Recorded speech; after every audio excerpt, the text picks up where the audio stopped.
parler d'Hiroshima. Je pense que c'est une très bonne transition. Hiroshima qui est malheureusement connu pour le tragique événement, la bombe atomique lors de la Deuxième Guerre mondiale, le 8 août 1945, qui a été totalement rasé, ou presque, on dirait presque l'histoire d'Astérix, avec un irréductible immeuble qui est resté debout parce qu'il a eu une conception un petit peu particulière, c'était un mur de briques recouvert de béton. Et donc ce bâtiment est devenu un petit peu le symbole de la paix. Et tout autour a été construit un parc exclusivement dédié en fait à la paix et au mémorial de cette date affreuse qu'il ne faudra absolument pas reproduire. J'y ai fait un petit tour de nuit, j'y ai fait un petit tour de jour. Et c'est vrai que la nuit, ça a encore une atmosphère un petit peu particulière. Je vais vous la faire découvrir, vous expliquer un petit peu tous les éléments de cette place. Et on fera un petit tour aussi au château.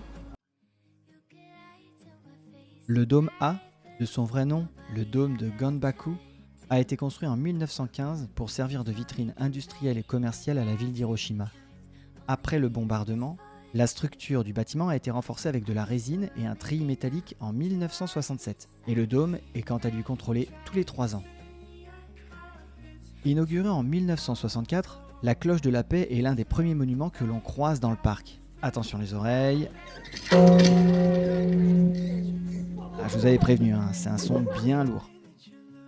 Parmi la multitude d'œuvres éparpillées dans tout le parc, on remarque facilement le monument de la paix des enfants, où trône la statue de Sadako Sasaki soulevant une grue. On parle de l'animal, on ne parle pas du gros outil de construction. Mais vous allez le voir, on va se comprendre. Cette petite fille s'était donné comme objectif de réaliser 1000 grues en papier afin d'exaucer son vœu d'un monde sans guerre nucléaire. Malheureusement, elle mourut le 25 octobre 1955 de la suite d'une leucémie induite par les radiations de la bombe. Elle avait 12 ans et n'avait pas terminé son œuvre. Visible plus facilement la nuit, la flamme de la paix est censée brûler aussi longtemps qu'il existera des armes nucléaires sur Terre. Si vous voulez mon avis, elle n'est pas prête de s'éteindre. Sur cette photo, on peut voir les 3 éléments principaux du mémorial de la paix. Le cénotaphe de la paix au premier plan, la flamme de la paix juste derrière, et le dôme A en arrière-plan. Ils sont tous les 3 parfaitement alignés sur un même axe. Et c'est encore une preuve que les Japonais aiment les symboles bien faits.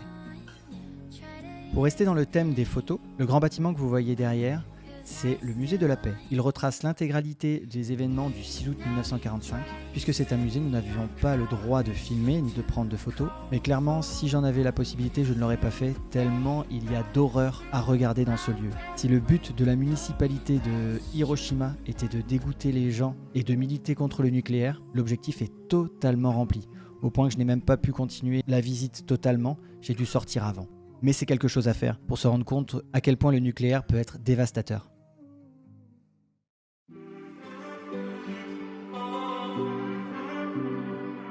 C'est en se promenant le long d'une allée pleine de cerisiers que l'on découvre le château d'Hiroshima.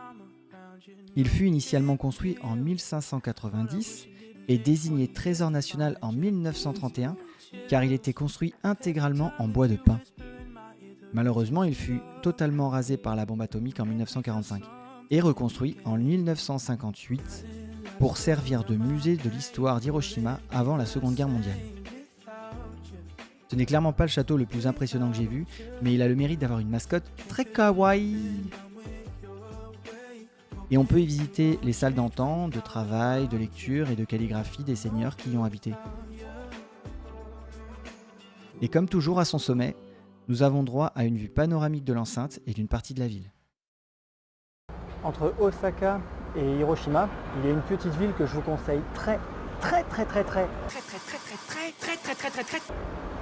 fortement de visiter, c'est Himeji. On y trouve l'un des 5 trésors nationaux du Japon, à savoir le château d'Himeji.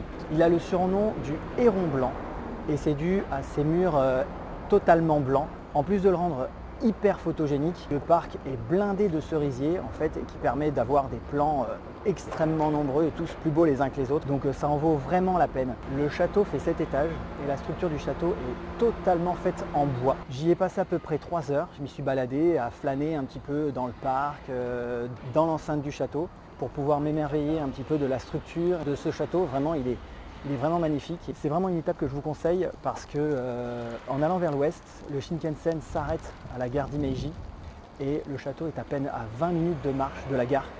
Donc ce serait vraiment dommage de ne pas y aller, puisqu'il n'y a même pas besoin de prendre de bus en fait. On marche un petit peu dans cette très jolie ville, avec des petits magasins un peu partout, etc. Et franchement, ça en vaut la peine, clairement, je vous le conseille. Et petite anecdote, j'ai même pu manger un petit Subway.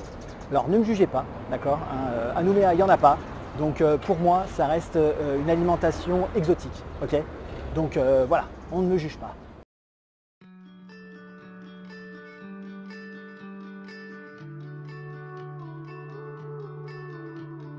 Love me now, but be gone by the morning.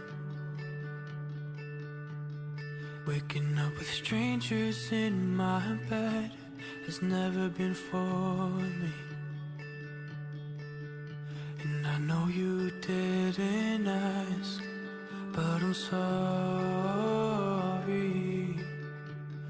Love me now, but be gone by the morning. Le château d'Himeji est le plus grand du Japon.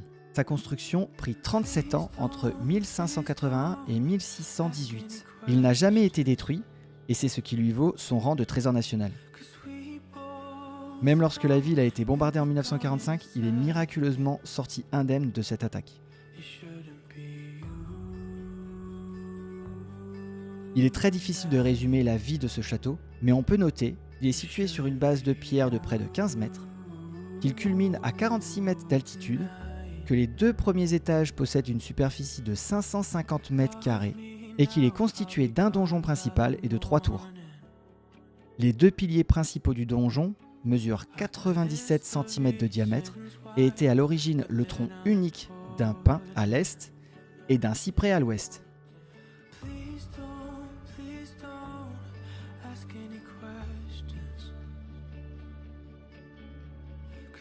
Ce château est gigantesque et son intérieur totalement fait de bois contribue à cette sensation de grandeur. Ces escaliers sont d'ailleurs très pentus pour atteindre les étages. On y fait aussi des rencontres super sympathiques, puisque les chaussures y sont interdites. Salut les chaussettes pizza! Et enfin, au sommet du 7e étage, on a une vue magique de la ville d'Himeji d'un côté, et de l'enceinte et du parc du château de l'autre. Et au bout de la rue, là, c'est la gare. Vous avez vu? Elle est vraiment pas loin. C'est sur ces belles images du château d'Himeji et de ses cerisiers, on va se quitter pour cette 3e vidéo. Et pour la prochaine, on va aller au nord, bien plus au nord. Au nord, bien plus au nord. Allez, cannabis, allez. Galope, cannabis. Galope, galope. Get on down, get on down.